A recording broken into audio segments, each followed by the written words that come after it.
لا حول ولا قوة إلا بالله العلي العظيم.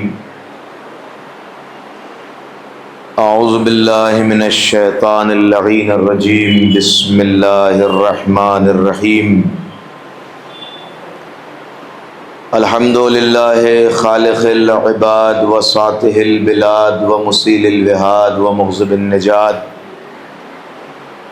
ليس لأوليته ابتداء ولا لأزليته انقضاء. والأول ولم يزل والباقي بلا أجل. خرت له الجباه ووحدته الشفاء. الصلاة والسلام وتحية والإكرام علی النبی الأمی المکی المدنی القرشی الہاشمی المطلبی الحجازی العربی الرسول المؤید النبی الممجد المصطفى الامجد صاحب التاج والمنبر والخطبۃ والمقبر والجبین الاطہر والعصب الاشہر والنسب الانور سیدنا و مولانا و ہادینا و شفیع ذنوبنا و حبیب قلوبنا و طبیب نفوسنا بالزہراء مصطفیٰ محمد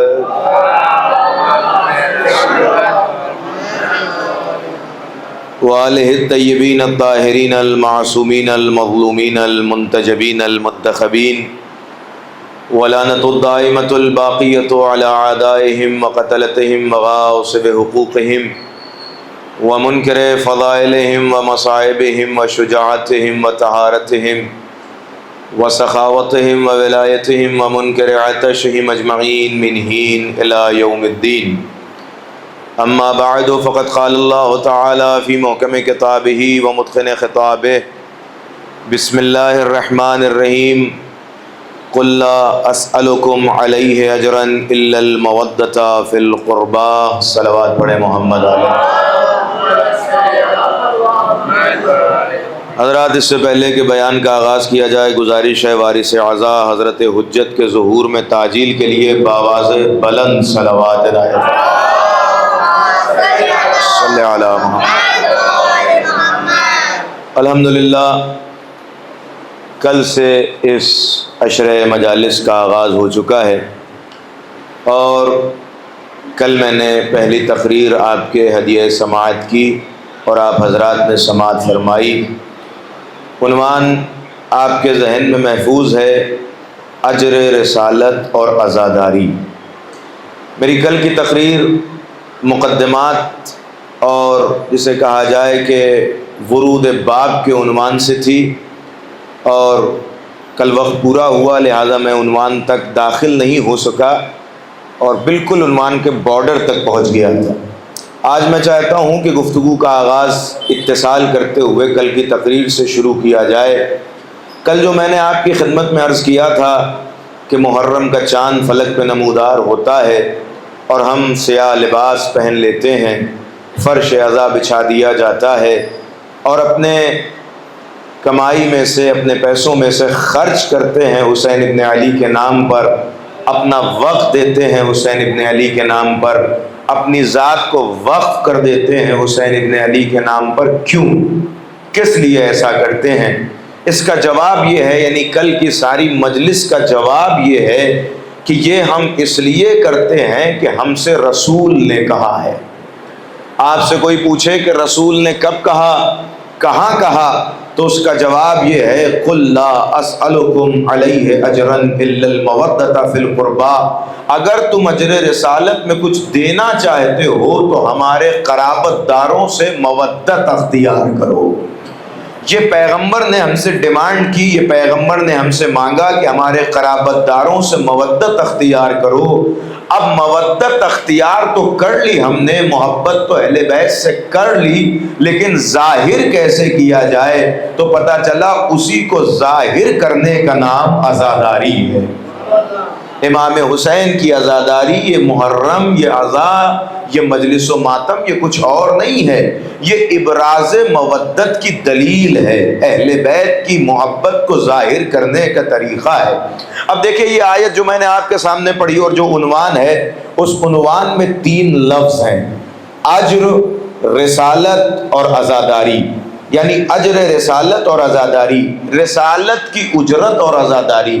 اب آپ سوچ رہے ہوں گے کہ ظاہر ہے کہ یہ رسالت کی اجرت کا کیا معنی ہے؟ رسالت کی اجرت جسے آپ اجر سمجھ لیں، اجرت سمجھ لیں، جسے آپ سیلری سمجھ لیں، جسے آپ بدلہ سمجھ لیں، یہ اس وقت واضح ہوگا کہ جب ہمیں رسالت سمجھ میں آ جائے۔ اس لیے کہ کسی بھی چیز کی قیمت کو ہم تب تک نہیں سمجھ سکتے جب تک اس چیز کا اندازہ نہ ہو، نہیں تو ہم ہمیشہ یہ سمجھیں گے کہ یہ یا تو اس سے کم قیمت کا ہے یا اس سے زیادہ قیمت کا ہے۔ لیکن اگر ہمیں اس شے کا اندازہ ہے، ہمیں پتہ ہے کہ یہ چیز اتنے کی ہی ملتی ہے، تو ہمیں قیمت کی بھی اہمیت سمجھ میں آئے گی، اس چیز کی بھی اہمیت سمجھ میں آئے گی۔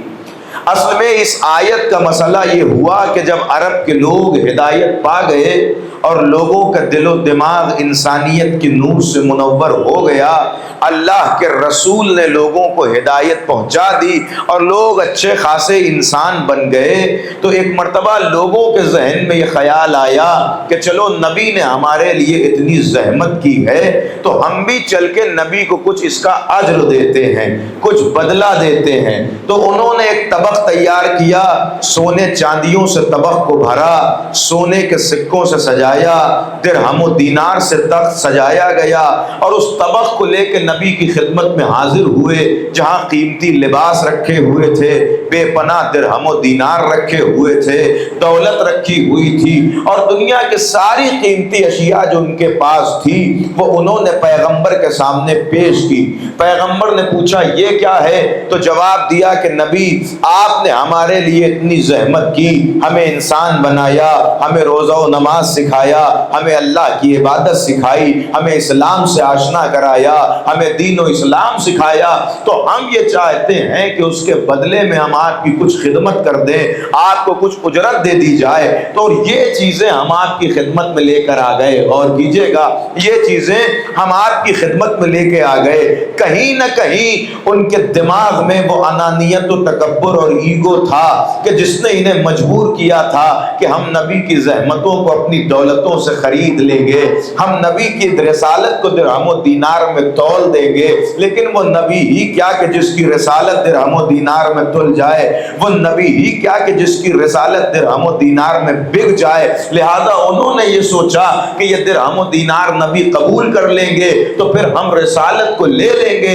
اور کہیں گے کہ ہم نے اجرت دے دی، ہم نے قیمت دے دی۔ اب جیسے دل چاہے گا ویسے اسلام کو چلایا جائے گا، ویسے شریعت کو چلایا جائے گا۔ لیکن وہ نبی تھا اور نبی جانتا تھا۔ نبی نے ایک مرتبہ کہا کہ یہ کیا چیزیں ہیں؟ انہوں نے کہا اس میں درہم ہے، دینار ہے، قیمتی لباس ہے۔ اچھا ایک اور بات سنتے چلیں، صاحبان تفاسیر لکھتے ہیں کہ جب یہ ساری چیزیں نبی کے پاس آ رہی تھی، اہل مدینہ نبی کی خدمت میں یہ سب چیزیں لے کر آ رہے تھے، تو نبی کے اس دور میں کچھ غربا بھی تھے، کچھ غریب افراد بھی تھے، مخلص افراد بھی تھے۔ انہوں نے سوچا کہ یہ بڑے بڑے دولت مند افراد نہ جانے کیا کیا چیزیں پیغمبر کی خدمت میں لے کے جا رہے ہیں، ہمارے پاس تو دینے کے لیے کچھ ہے نہیں، ہم دے کیا؟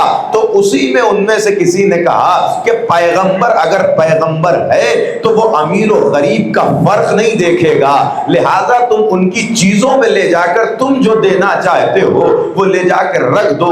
تو مدینہ کے اس آدمی نے، پیغمبر کے چاہنے والے نے، 2-3 کھجوریں کے جو اس کے پاس تھی ان کھجوروں کو اٹھایا اور لے جا کر اس جگہ پہ رکھ دیا جہاں پیغمبر کی خدمت میں درہم و دینار پیش کیا جا رہا تھا، مال و زر پیش کیا جا رہا تھا، دولتیں دی جا رہی تھی۔ اب جب پیغمبر نے یہ سارا منظر دیکھا، پیغمبر خاموش ہو گئے اور خاموشی سے وحی الہی کا انتظار کرتے رہے۔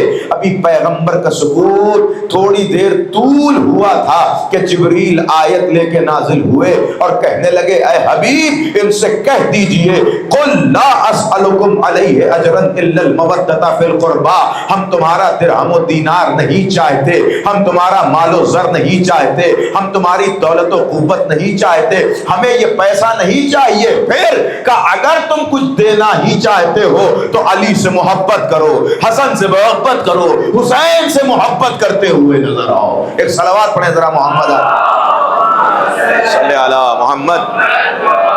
اور کیا آپ نے اس کا مطلب یہ ہوا کہ وہ رسول کی خدمت میں درہم و دینار لے کے آئے تھے، رسول نے کہا لے جاؤ واپس، ہماری رسالتوں کو درہم و دینار کے بل پہ نہیں خریدا جا سکتا، درہم و دینار سے ہماری نبوت کو نہیں خرید سکتے ہو۔ اور یہ کہنے کے بعد رسول نے سب کچھ واپس کر دیا، لیکن وہ کھجور جو ایک غریب کا تھا اسے قبول کر لیا۔ توجہ کیا آپ نے؟ یعنی ساری بڑی بڑی دولتیں واپس کر دی لیکن وہ کھجور قبول کر لیا۔ یا نبی اللہ جب سب واپس کر دیا تھا تو یہ کھجور اٹھانے کی کیا ضرورت تھی؟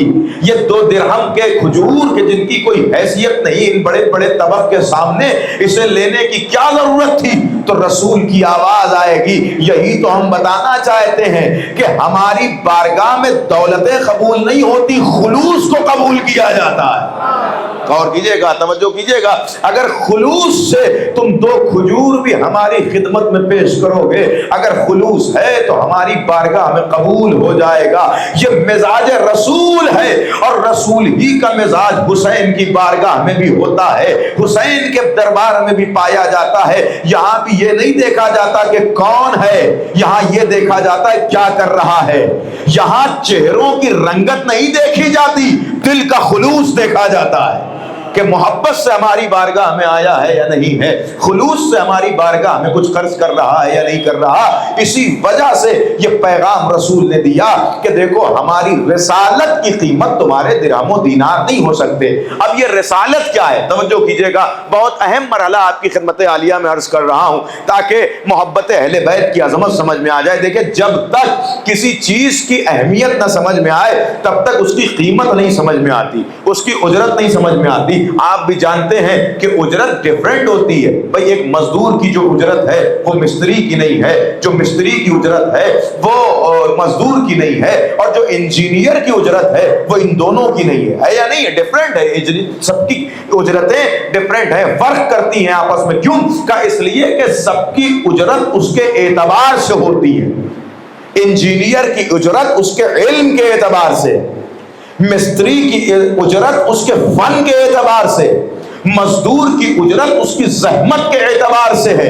اب اگر سوچئے کسی چیز کو رسالت کی اجرت بنایا جائے، توجہ کیجئے گا، کسی چیز کو رسالت کی اجرت بنایا جائے تو وہ کتنی قیمتی ہوگی، وہ کتنی اہم ہوگی۔ اسی لیے میں کہہ رہا ہوں کہ پہلے رسالت کو تو سمجھا جائے، بھئی ہماری اور آپ کی قیمت کیا ہے، ہماری اور آپ کی قیمت کیا ہے، کسے پتا چلے کہ ہماری اور آپ کی قیمت کیا ہے؟ یہ تو انسان کا ضمیر بتائے گا کہ اس کی قیمت کتنی ہے۔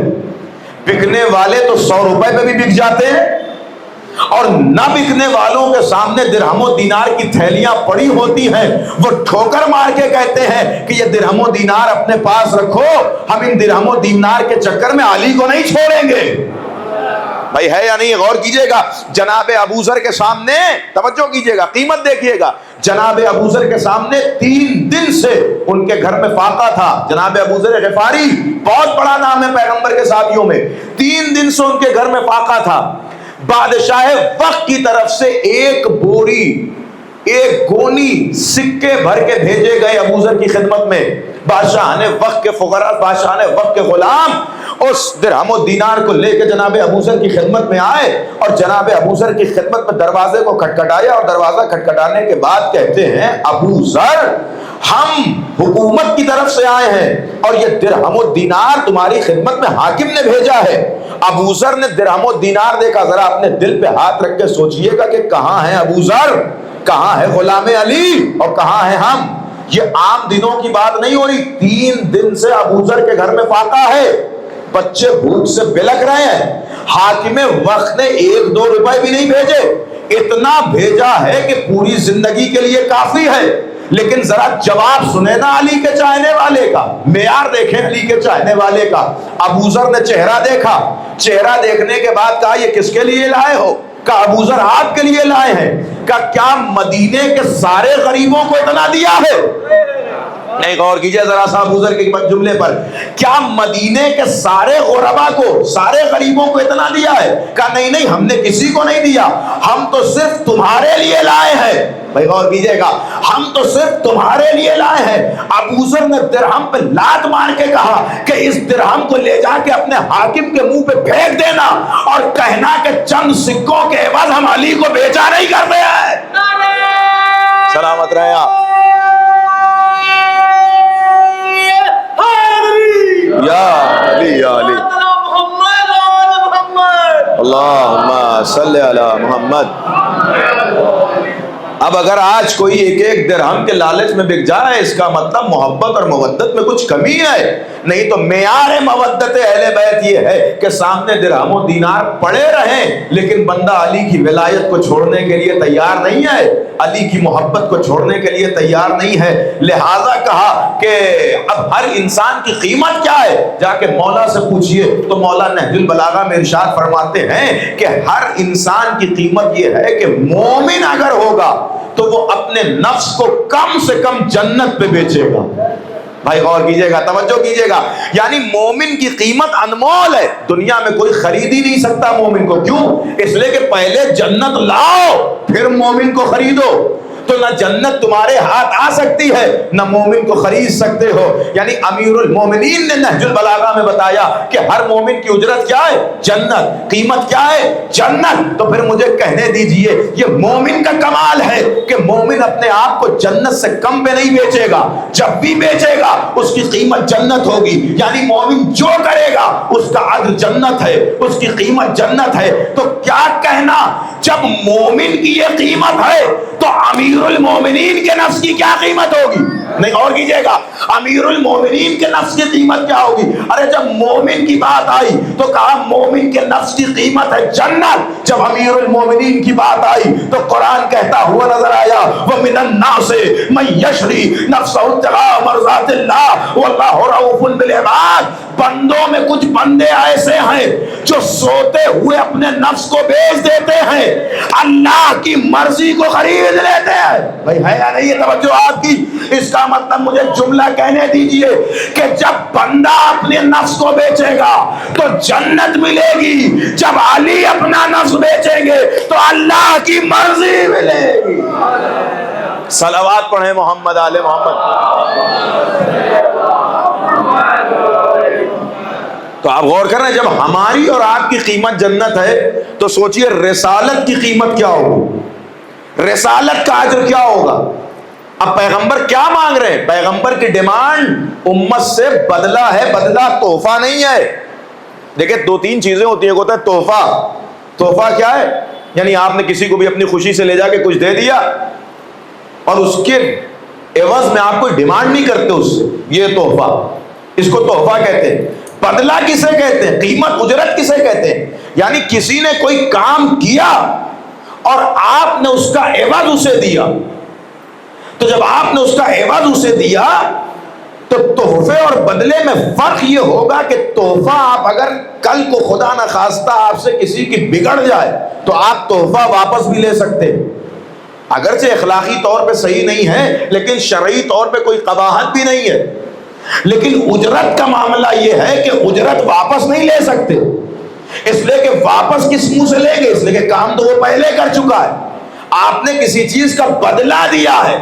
اب سوچئے کتنی اہمیت کی ہوگی رسالت کہ جس کے بدلے میں اہل بیت کی مودت مانگی گئی۔ اب رسالت کیا ہے؟ غور کیجئے گا، رسالت کیا ہے، نبوت کیا ہے؟ تو یہاں سے دو نظریات شروع ہوتے ہیں۔ ایک وہ کہ جو مسلمانوں کا نظریہ ہے رسالت کے بارے میں، ایک وہ جو شیعوں کا نظریہ ہے رسالت کے بارے میں۔ شاید آپ کے ذہن میں ایک نئی بات آ جائے کہ بھئی یہ کون سی بات ہوئی، رسول اللہ کے معاملے تک تو سب برابر ہیں۔ یہی تو ہماری غلط فہمی ہے کہ ہم سمجھتے ہیں کہ ہمارا اختلاف علی سے شروع ہو رہا ہے۔ میاں ہمارا اختلاف اللہ ہی میاں سے شروع ہو رہا ہے۔ آپ توجہ رکھیے گا، عالم اسلام جس خدا کو مان رہا ہے ہم اس خدا کو نہیں مانتے۔ عالم اسلام جس رسول کو مان رہا ہے، شیعہ اس رسول کو نہیں مانتے۔ آپ کہیں مولانا کیسی باتیں کر رہے ہو، سبھی ایک خدا کو مان رہے ہیں۔ بالکل مان تو سب ایک خدا کو رہے ہیں، لیکن جیسے خدا کو مسلمان مان رہے ہیں، کیا آپ بھی ویسے ہی خدا کو مان رہے ہیں؟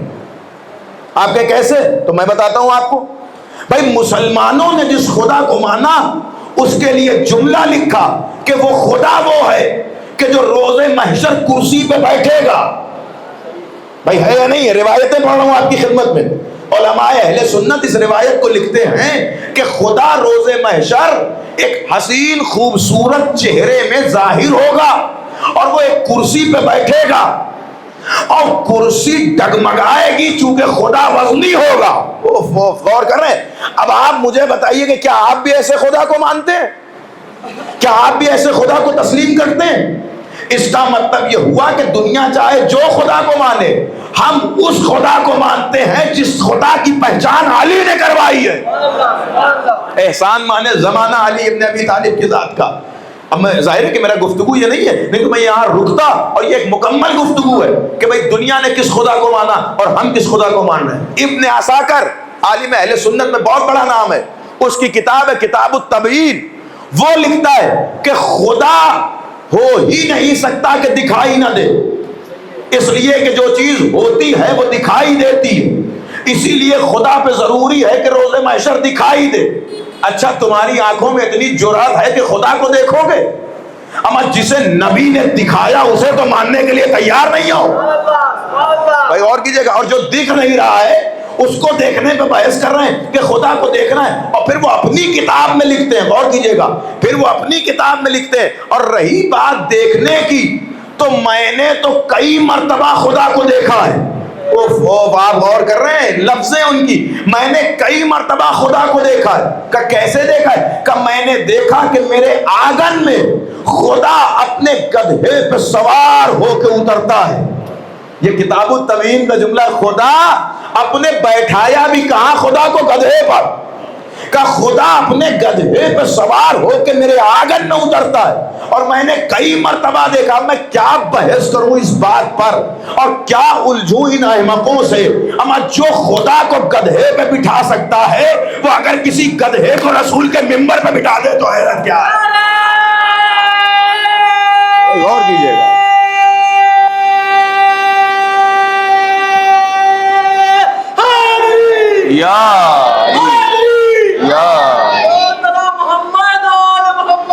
اللہ صلی اللہ۔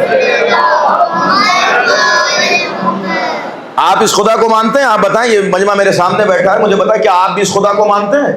آپ سے کوئی پوچھے کہ آپ کس خدا پہ یقین رکھتے ہیں، آپ امیر المومنین کا جملہ کہیں گے، ہمارا وہ خدا کہ جسے ہماری آنکھیں دیکھ نہیں سکتی، جسے ہمارا ذہن تصور نہیں کر سکتا، جسے ہمارے کان برداشت نہیں کر سکتے، بس ہے بھی اور سمجھ بھی نہیں سکتے۔ ہم ایسے خدا کو مانتے ہیں کہ جو ہے لیکن ہماری عقلوں میں نہیں آ سکتا۔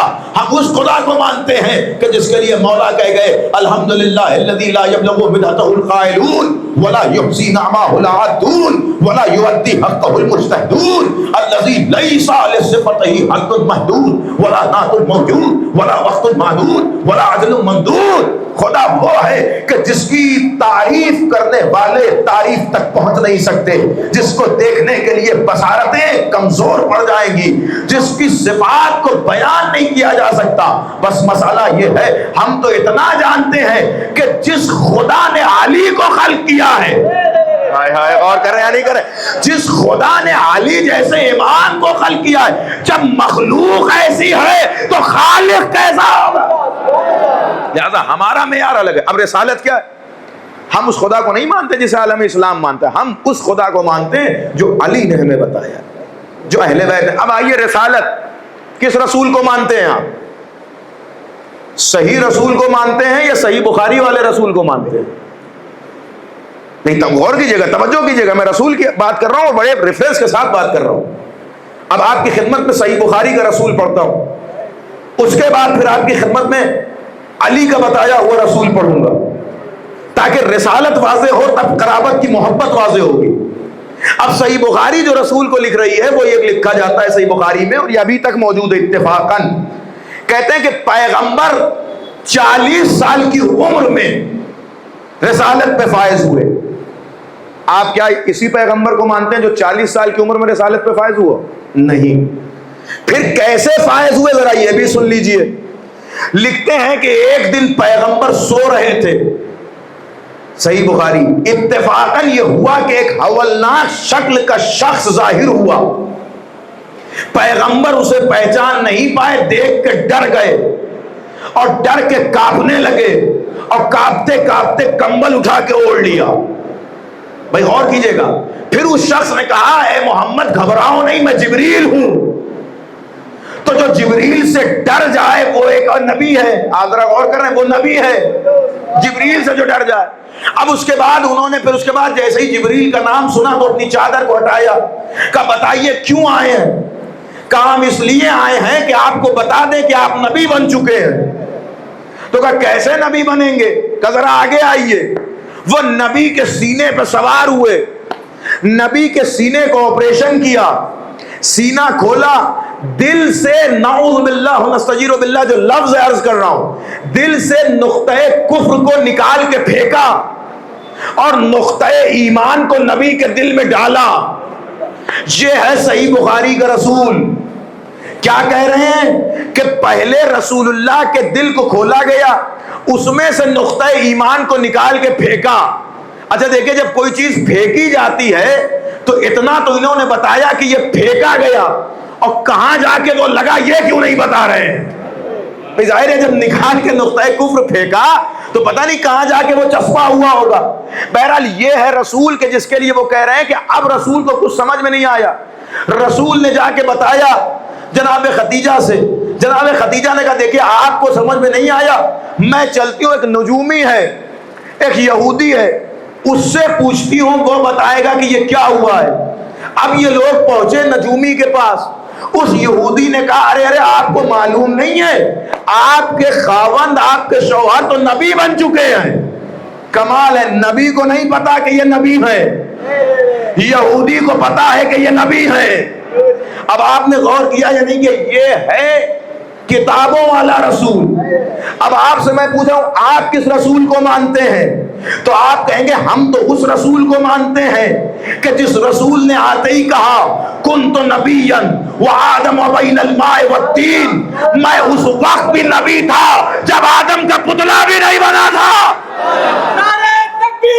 اللہ اکبر، یا رسول اللہ، یا علی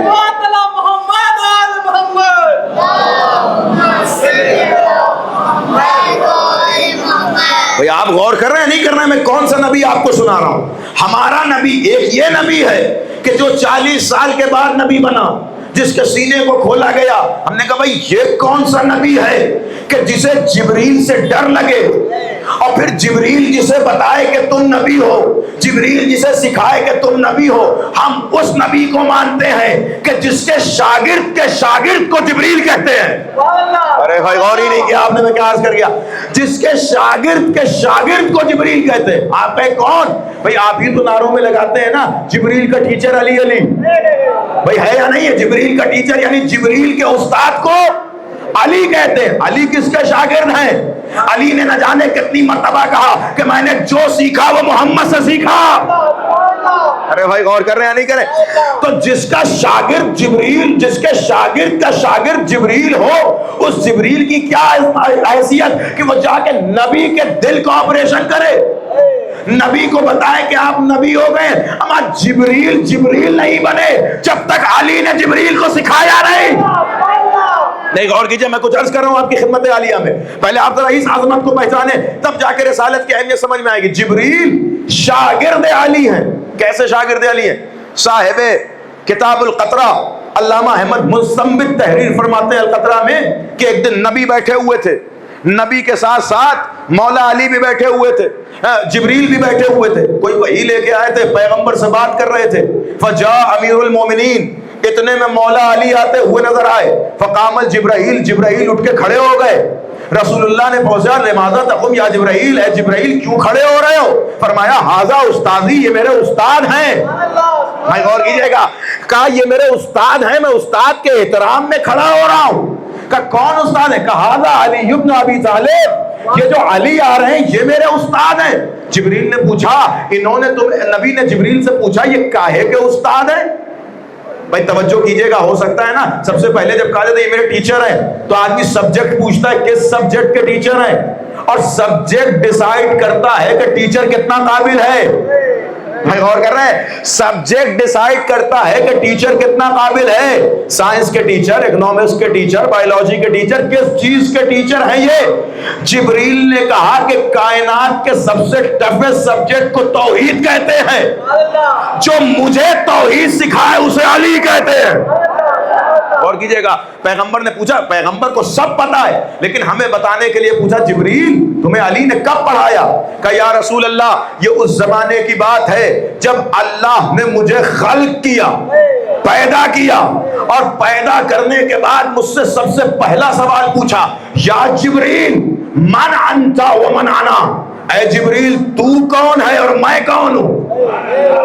غور کیجئے گا، اے جبریل تو کون ہے اور میں کون ہوں؟ مجھے کچھ سمجھ میں نہیں آیا، میں نے پلٹ کے کہا یا اللہ انت وانا انا، اے اللہ تو ہے میں ہوں۔ اب جب اللہ نے یہ جواب سنا، قدرت کی کوئی آواز نہیں آئی لیکن میرا دل گھبرا رہا تھا، اس لیے کہ میں نے جواب صحیح نہیں دیا تھا، میرا دل مطمئن نہیں ہو رہا تھا۔ ایک مرتبہ ایک نور جو پیچھے کھڑا تھا وہ آگے آیا اور آگے آگے کہتا یا جبریل، اے جبریل قل انت رب الجلیل ویسمک الجمیل وانا عبد الذلیل واسمی جبرائیل، اے جبریل کہتا کیوں نہیں کہ تو رب جلیل ہے، میں عبد ذلیل ہوں۔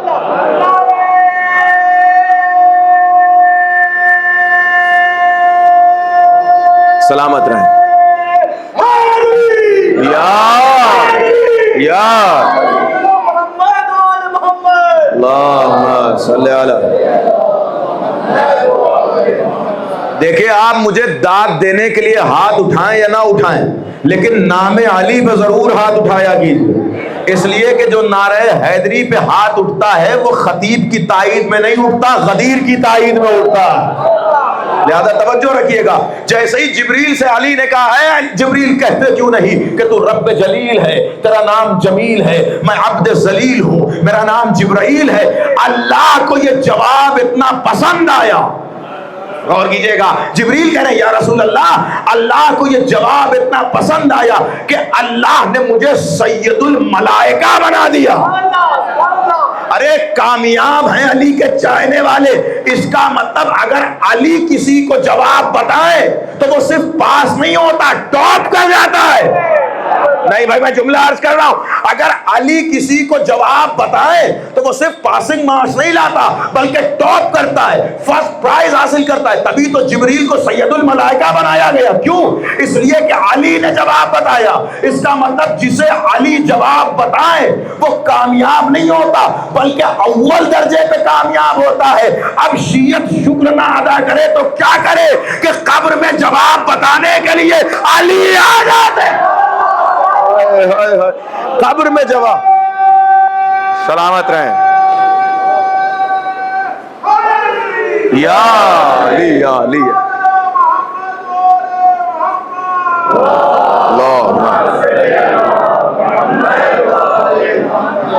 بھائی علی نے جبریل کو جواب بتایا، جبریل نے کہا پیغمبر علی میرے استاد ہیں اور سب سے ٹف سبجیکٹ توحید خدا کہ جہاں بڑے بڑے فلاسفرز کی بھی دال نہیں گل رہی ہے وہ سبجیکٹ علی نے مجھے پڑھایا ہے۔ جبریل کو بتایا ہے کہ تمہارا خدا کون ہے۔ احسان مانے شیعت کہ ہم نے خدا اس سے لیا ہے کہ جو جبریل کو خدا سمجھائے۔ بھائی غور کیجئے گا، علی نے جبریل کو بتایا کہ تمہارا خدا کون ہے، خدا سے کیسے مخاطب ہوتے، اور پھر اس کے بعد اب روایت مکمل کر دوں اور پھر موضوع پہ پلٹ آؤں۔ پیغمبر نے جب یہ جواب سنا تو پلٹ کے پوچھا کہ یا جبریل کم عمرک، جبریل تمہاری عمر کتنی ہے، واٹس یور ایج، کیا ایج ہے تمہاری؟ یہ جو اتنی بڑی بڑی باتیں کر رہے ہو اس دور کی، کتنی عمر ہے تمہاری، کیا عمر ہے؟ تو کہنے لگے رسول اللہ عمریں تو تب گنی جاتی ہیں جب دن ہو، جب دن ہو۔ بھائی آپ کس میں گنتے ہیں؟ سال میں، سال کب بنتا ہے؟ جب مہینہ ہو، مہینہ کب بنتا ہے؟ جب ہفتے ہو، ہفتے کب بنتا ہے؟ جب دن ہو۔ دن کب بنتا ہے؟ جب گھنٹے ہو، گھنٹے کب بنتے ہیں؟ جب سورج و چاند کی حرکت ہو۔ کہا یا رسول اللہ میں تو اس وقت تھا کہ جب نہ سورج تھا نہ چاند تھا، تو میں اپنی ایج کیلنڈر کے اعتبار سے کیسے بتاؤں گا؟ لیکن پھر رسول نے پوچھا کوئی تو ہوگا بایو ڈاٹا، کوئی تو ہوگا ڈایا میٹر کے جس سے پتا چلے کہ تمہاری عمر کتنی ہے، کوئی تو ہوگا فلسفہ، کوئی تو ہوگا طریقہ۔ جبریل نے کہا ہاں رسول اللہ ایک چیز مجھے یاد ہے، علامہ احمد مستنبط لکھتے ہیں ایک چیز مجھے یاد ہے، جب مجھے اللہ نے خلق کیا تھا اس وقت آسمان پہ ایک ستارہ نکلتا تھا، بہت توجہ چاہتا ہوں میں، آسمان پہ ایک ستارہ نکلتا تھا اور وہ ستارہ 30,000 سال میں ایک مرتبہ نکلتا تھا، اور میں نے اس ستارے کو 30,000 مرتبہ دیکھا ہے۔ توجہ کر رہے ہیں یا نہیں کر رہے ہیں آپ؟ میں نے اس ستارے کو 30,000 مرتبہ دیکھا ہے۔ پلیز یہاں کاؤنٹ نہ کیجئے گا، جا کے گھر پہ جوڑیے گا کہ جبریل کی عمر کتنی ہے۔ 30,000 سال میں ایک ستارہ نکلتا ہے اور اس ستارے کو جبریل نے 30,000 مرتبہ دیکھا ہے۔ پیغمبر مسکرانے لگے اور مسکرا کے کہتے ہیں جبریل کیا اس ستارے کو دیکھو گے تو پہچان جاؤ گے؟ غور کر رہے ہیں نہیں کر رہے ہیں میرا مجمع؟ کہ اس ستارے کو دیکھو گے تو پہچان جاؤ گے؟ کہ یا رسول اللہ کیسے نہ پہچانوں گا، میں نے 30,000 مرتبہ اس ستارے کو دیکھا ہے۔ یہ جملہ کہنا تھا کہ نبی نے کہا یا علی ادب منی، اے علی میرے قریب آؤ۔ علی کو قریب بلایا، وہ رفع مامہ علی کو اٹھایا۔ اب جو علی کا امامہ اوپر ہوا، جبریل کبھی علی کا چہرہ دیکھتے ہیں، کبھی نبی کا چہرہ دیکھتے ہیں، کبھی علی کا چہرہ دیکھتے ہیں، کبھی نبی کا چہرہ دیکھتے ہیں۔ جبریل نے پوچھا کیوں دیکھ رہے ہو؟ کہا یا نبی اللہ جو ستارہ میں آسمان پہ دیکھا کرتا تھا تو علی کے چہرے میں سلامت رہیں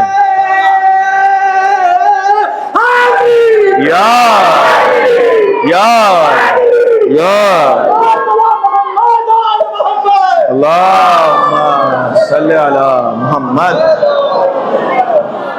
جو ستارہ میں آسمان کی بلندیوں پہ دیکھا کرتا تھا وہ علی کی پیشانی میں نظر آ رہا۔ آپ غور کر رہے ہیں؟ یعنی جس کے شاگرد کو جبرائیل کہے، بھئی علی کے شاگرد کو جبرائیل کہتے ہیں، علی کے استاد کو محمد مصطفیٰ کہتے ہیں۔ صلوات پڑھیں نا نبی کی ذات پر محمد۔ لہذا ہم ایسے نبی کو مانتے ہیں، ہم ایسے رسول کو مانتے ہیں کہ جسے 40 سال میں رسالت نہیں ملی۔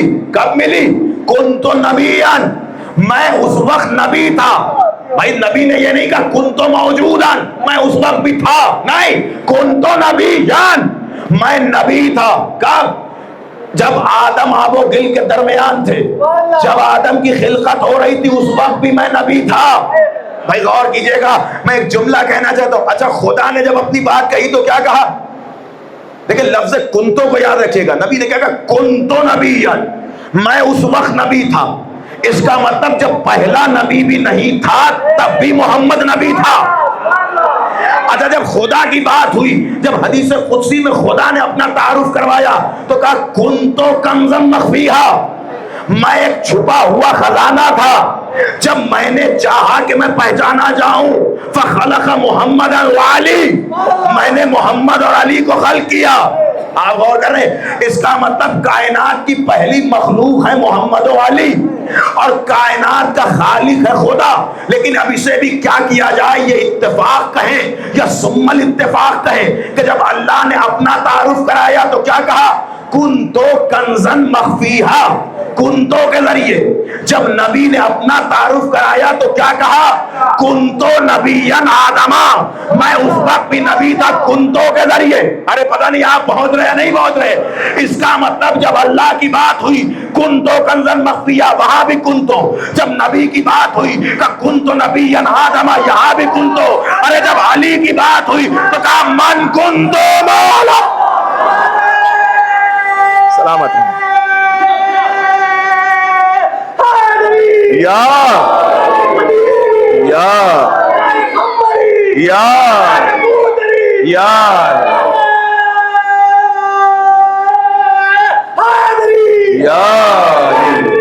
یا اللہم صلی شاید اسی لیے علی کے تعارف میں نبی نے یہ جملہ رکھا الا ومن کنت مولا فہذا علی مولا، جس کا میں مولا ہوں اس کے علی مولا.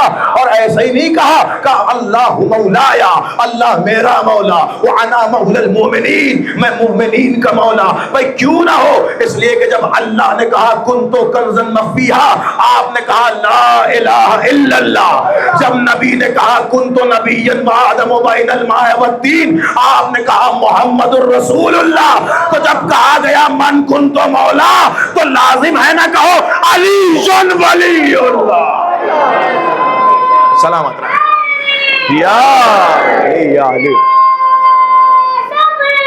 یا علی یا علی. شاباش یا اللہم صلی. جی جی یہی اس قوم کا مقدر ہے.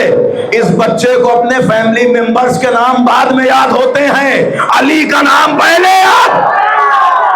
بھائی غور کیجئے گا، یہ ہماری قوم کا مقدر ہے اور یہ اللہ کا خاص عطیہ ہے کہ ہمارے یہاں لفظ علی پہلے سکھایا جاتا ہے. ارے بچہ بولنا بعد میں سیکھتا ہے، ماتم کرنا پہلے.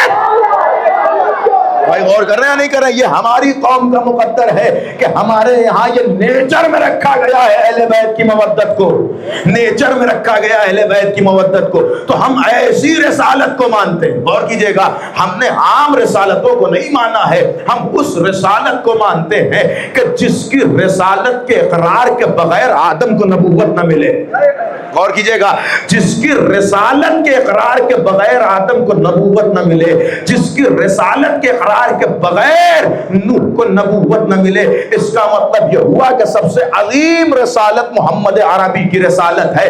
اب اس رسالت کے لیے نبی کہہ رہے ہیں کہ اگر اس رسالت کے بدلے میں کچھ دینا چاہتے ہو تو درہم و دینار لے کے نہ آؤ، مال و زر لے کر نہ آؤ. قل لا اسألکم علیہ اجرا الا المودۃ فی القربى. اگر اس رسالت کا کچھ دینا چاہتے ہو تو یہ علی ہے، یہ حسن ہے، یہ حسین ہے، یہ فاطمہ ہے. میرے بعد علی کو مانو، علی کے بعد حسن کو مانو، حسن کے بعد حسین کو مانو.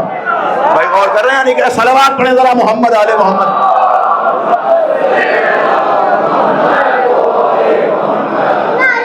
شاباش.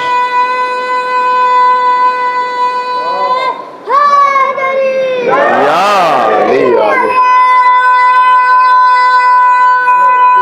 شاباش. یا احسن. یا اللہ.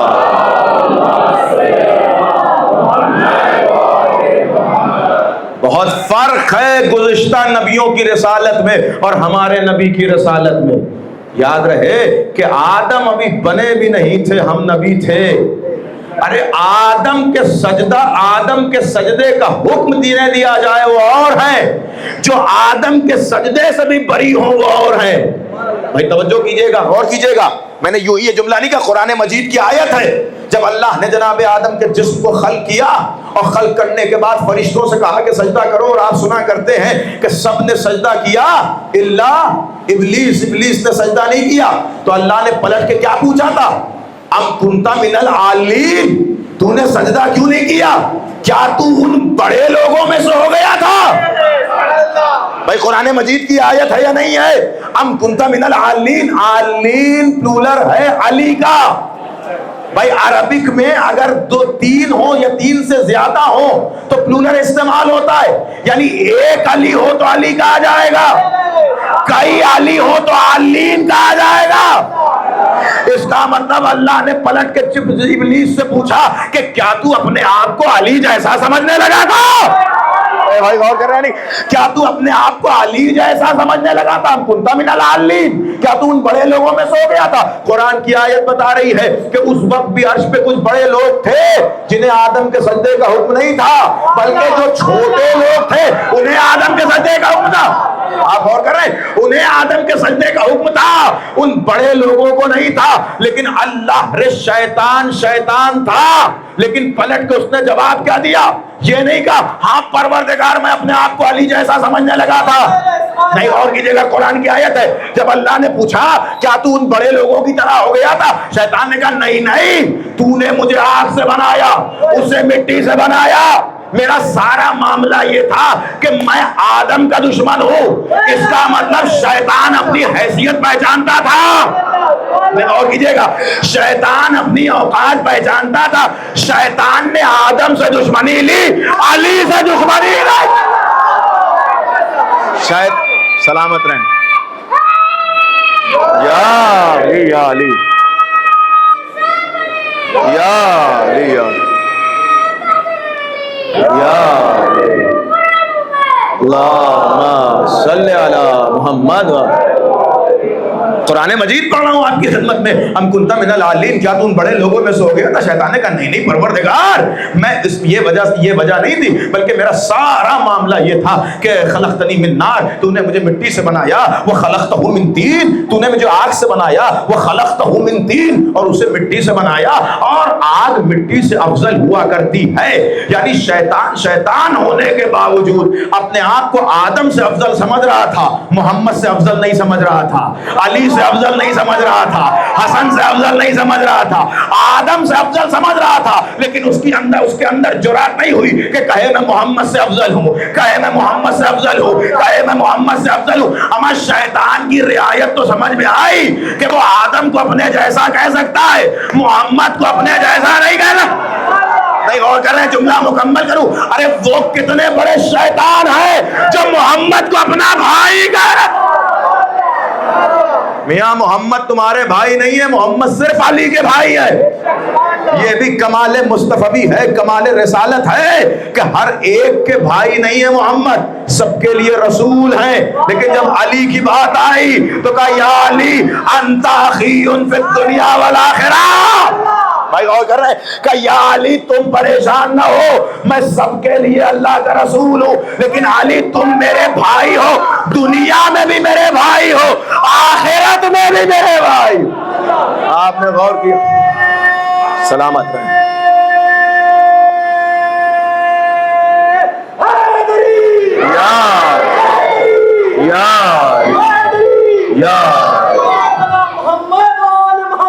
اللہ صلی علی محمد. ہمارے یہاں رسالت کا یہ عنوان ہے, ہم قرآن سے نبی کو مانتے ہیں. وہ قرآن کہ جو کہتا ہے وما محمد الا رسول, محمد کچھ نہیں ہے سوائے رسول کے. ہم اس رسالت کو مانتے ہیں کہ جس کے لیے قرآن کہتا ہے ما آتاکم الرسول فخذوہ, جو رسول دے دے اسے لے لو. ہم اس نبی کو مانتے ہیں جس کے لیے قرآن کہے وما ینطق عن الہوی ان هو الا وحی یوحی, میرا نبی اپنی طرف سے کچھ بولتا ہی نہیں, جو بولتا ہے وہ اللہ کی طرف سے بولتا ہے.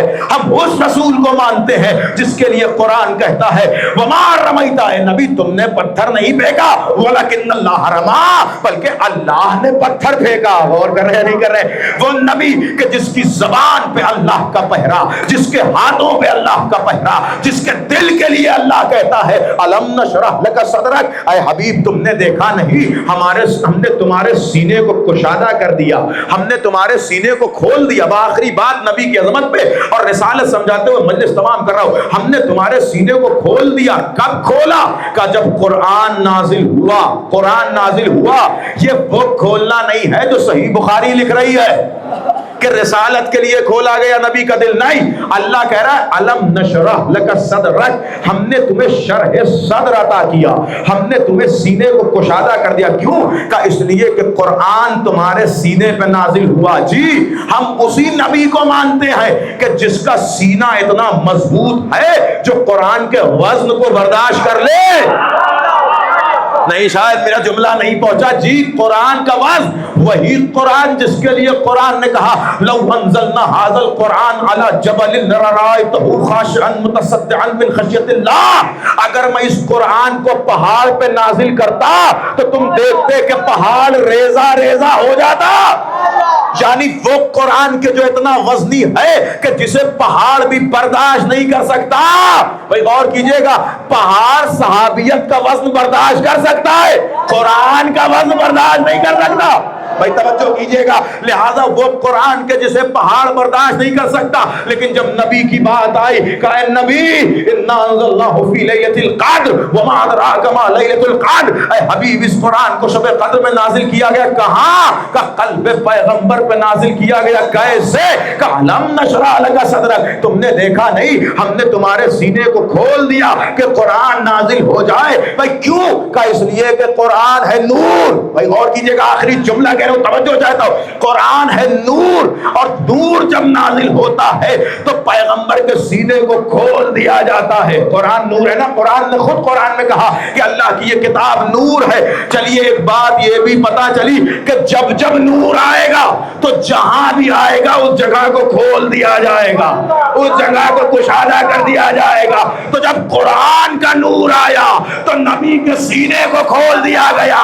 جب علی کا نور آیا خانہ کعبہ, سلامت رہیں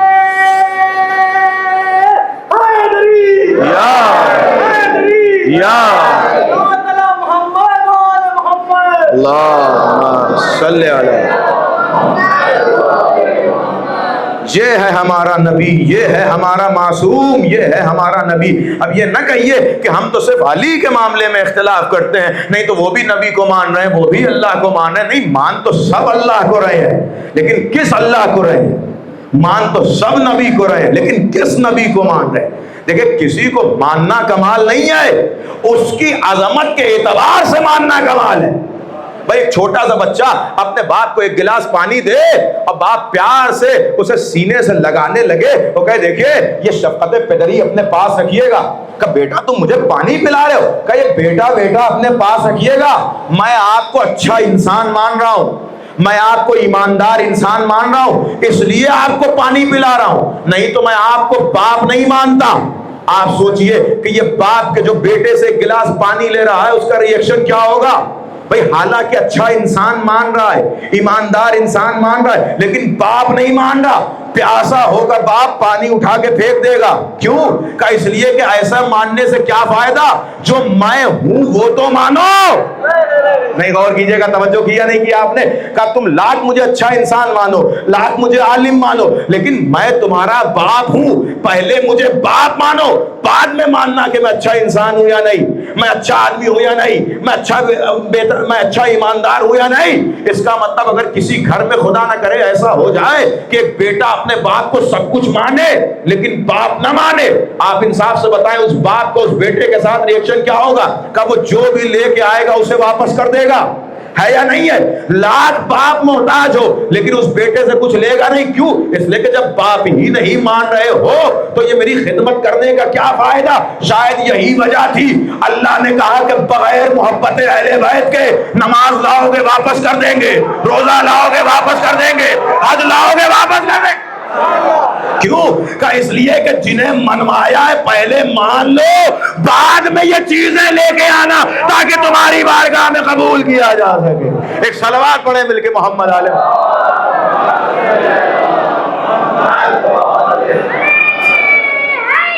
یا علی یا علی یا یا اللہ صلی علی محمد. آپ نے غور کیا, اس کا مطلب یہ ہے کہ رسالت عجب رسالت ہے کہ جس کو پہچانوایا جائے. پہلے پہچانو تو کہ نبی کی ذات کون سی ذات ہے.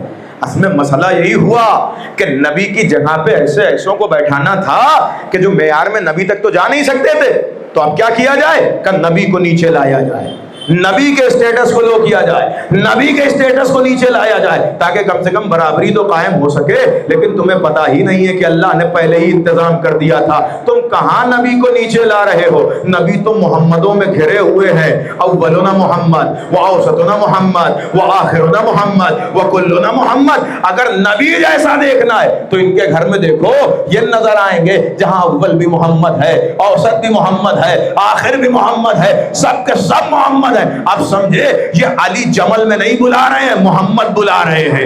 یہ علی صفین میں نہیں بلا رہے ہیں, محمد بلا رہے ہیں. کربلا میں حسین نہیں بلا رہے ہیں بلکہ محمد ہے جو آواز دے رہے ہیں.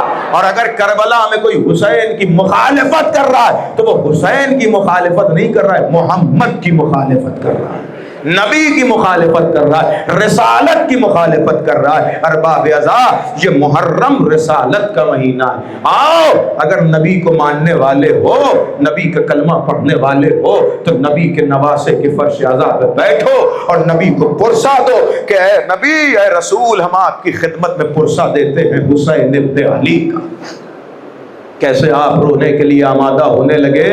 ارباب ازا, بھائی ایک جملہ کہوں, اب تو محرم ہے اور رونے کے لیے یہی کافی ہے کہ آج حسین کربلا پہنچ گئے ہیں. 2 محرم قیامت کی تاریخ, یہی وہ دن ہے کہ جس دن زہرا کا لال کربلا میں قدم رکھ رہا. اور جب میرا مولا کربلا میں پہنچا تو عجیب انداز تھا. فقرے ہے مختل کے کہ یگے بات دیگرے, نبی کے نواسے نے 7 رہوار بدلے, 7 گھوڑے بدلے, لیکن کسی رہوار نے قدم آگے نہیں بڑھایا. کیوں آگے نہیں بڑھایا؟ حسین کی سواری بھی جانتی ہے کہ حسین کی منزل کو کربلا کہتے ہیں. حسین بھی جانتے ہیں, لیکن پوچھا تاکہ زمانے کو پتا چلے کہ حسین انجانے میں کربلا نہیں آئے ہیں. بزرگوں کو بلایا گیا کہ اس سرزمین کا کیا نام ہے؟ کسی نے کہا مولا اسے غازریہ کہتے ہیں. پھر بلایا, کہا اور بھی کچھ نام ہے؟ کہا مولا اسے نینوا کہتے ہیں. کہا اور بھی کچھ نام ہے؟ کہا مولا اسے شط فرات کہتے ہیں. کہا اور بھی کچھ نام ہے؟ کہا مولا اسے ماریا کہتے ہیں. کئی نام بتانے کے بعد مولا نے پوچھا کچھ اور بھی نام ہے؟ ایک ضعیف آگے بڑھا, کہا یا نبی اللہ کے بیٹے حسین, اس زمین کا ایک نام کرب و بلا بھی ہے. اس جملے کو سننا تھا کہ ایک مرتبہ حسین کے لبہائے مبارک سے جملے برآمد ہوئے, اعوذ باللہ من کرب و بلائن, اور یہ کہہ کے عباس کا رخ کیا, یا عباس ھذا محل رحالنا, ھذا محل قتالنا, ھذا محل رسالنا. اے عباس وہ جگہ آ گئی جہاں ہمیں ٹھہرنا ہے. اے عباس وہ جگہ آ گئی جہاں ہمیں قتل کیا جائے گا. اے عباس وہ زمین آ گئی جہاں زہرا کا بھرا گھر ایک دوپہر میں اجڑ جائے. جزاکم اللہ خیر الجزا. ہاں ارباب ازا, آپ محسوس کریں لیجئے, حسین کا یہ کہنا تھا کہ قافلہ ٹھہرایا گیا, ہماریاں محملیں بٹھائی گئیں, عباس نے خیمے باندھنے شروع کیے, عباس نے حکم دیا, خیمے لگنا شروع ہو گئے, ادھر خیمے لگے ادھر خیمے لگے. جب سارے خیمے لگ گئے, ایک مرتبہ شریکت الحسین جناب زینب کو لے جا کے خیمے میں بیٹھایا گیا. ابھی شہزادی خیمے میں بیٹھی تھی کہ اچانک سے ایک آندھی چلی. آندھی کا چلنا تھا کہ خاک کربلا کے ذرے اڑ کر حسین ابن علی کی بہن کے رضا پہ بیٹھ گئے. زینب نے گریہ کرنا شروع کیا. حسین آئے اور آگے کہتے اے بہن, ابھی تو حسین زندہ ہے, حسین کی زندگی میں رونے کا کیا سبب ہے؟ ایک مرتبہ زینب اولیاء مقام کہتی ہیں اے بھیا, جیسے ہی میں یہاں آئی ہوں, ابھی یہ جو آندھی چلی ہے اس سے خاک کربلا اڑ کر میری رضا پہ آ گئی ہے. میں نے اس کی خوشبو محسوس کی تو اس سے تمہارے خون کی خوشبو آ رہی ہے. اجرکم علی اللہ. ہاں رونے میں نہ شرمایا کرے ارباب ازا. امام زمانہ کہتے ہیں کہ حسین وہ نام ہے کہ جس پر صبح و شام گریہ کیا جائے. علماء تحریر فرماتے ہیں کہ جب بھی علماء نے امام زمانہ کو دیکھا حسین کے اوپر گریہ کرتے ہوئے پایا ہے. آپ کا وقت کا امام حسین پہ گریہ کرتا ہے. ارے حسین کا یہ جملہ سننا تھا, پلٹ کے کہا اے بہن تم تو جانتی ہو کہ یہی وہ زمین ہے کہ جہاں میرا خون بہایا جائے گا, یہی وہ زمین ہے جہاں تمہارے سر سے رضا چھینی جائے گی. اے بہن, ایک مرتبہ زینب کہتی اے بھیا لیکن ایک بات اور بتا دو, میں جب سے یہاں آئی ہوں یہاں کسی بیوی کے رونے کی آواز آ رہی ہے. آہا جزاک اللہ, خدا آپ کی آوازوں پہ رحمت نازل کرے. یہاں کسی بیوی کے رونے کی آواز آ رہی ہے اور وہ ایسے تڑپ کے رو رہی ہے جیسے اس کا بیٹا مارا گیا. آہا جزاکم اللہ, جیسے اس کے بیٹے کو مار دیا گیا. ارے یہ جملہ کہنا تھا. حسین نے زینب کو سینے سے لگا لیا. اے بہن, تم نے نہ پہچانا, یہ ہماری اماں زہرا کی آواز ہے جن سے میرا وعدہ ہوا تھا. اے اماں, آج تم نے بلایا, حسین آ گیا. اے اماں, جب حسین بلائے گا دیر نہ کرنا. اماں نے کہا تھا اے حسین, تم کربلا بعد میں پہنچو گے, تمہاری اماں زہرا تم سے پہلے کربلا پہنچ جائیں گی. اماں کربلا آ چکی ہے, میرے مقتل کو اپنے بالوں سے صاف کر رہی ہے. اے زینب, میری اماں میرے خون کی گواہ ہے. اے زینب, میری اماں نے مجھے چکیا پیس کے پالا ہے, لیکن میری اماں کا آخری امتحان باقی ہے. اے زینب, میری اماں کی آغوش میں میرا گلا کاٹا جائے گا. روح زہرا تڑپ رہی ہوگی, آواز دے رہی ہوگی, یا رسول اللہ, اس امت کو دیکھ رہے ہو, میں نے اپنے حسین کو چکیا پیس کے پالا تھا. آپ جس گلے کا بوسہ دیا کرتے تھے شمر کا کند خنجر ہے, حسین کا سوکھا گلا ہے. واہ محمد واہ علی الا لعنت اللہ علی القوم الظالمین وسيعلم الذين ظلموا أيام منقلب ينقلبون. إلهي بحق الزهراء وأبيها وبعلها وبنيها وسر المستودع فيها, عجل لوليك الفرج, عجل لوليك الفرج, عجل لوليك الفرج والعافية والنصر.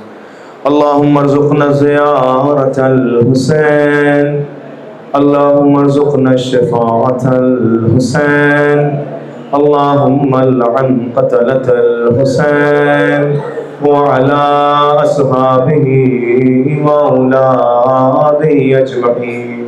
يا رب الحسين بحق الحسين اشف صدر الحسين بظهور الحجة.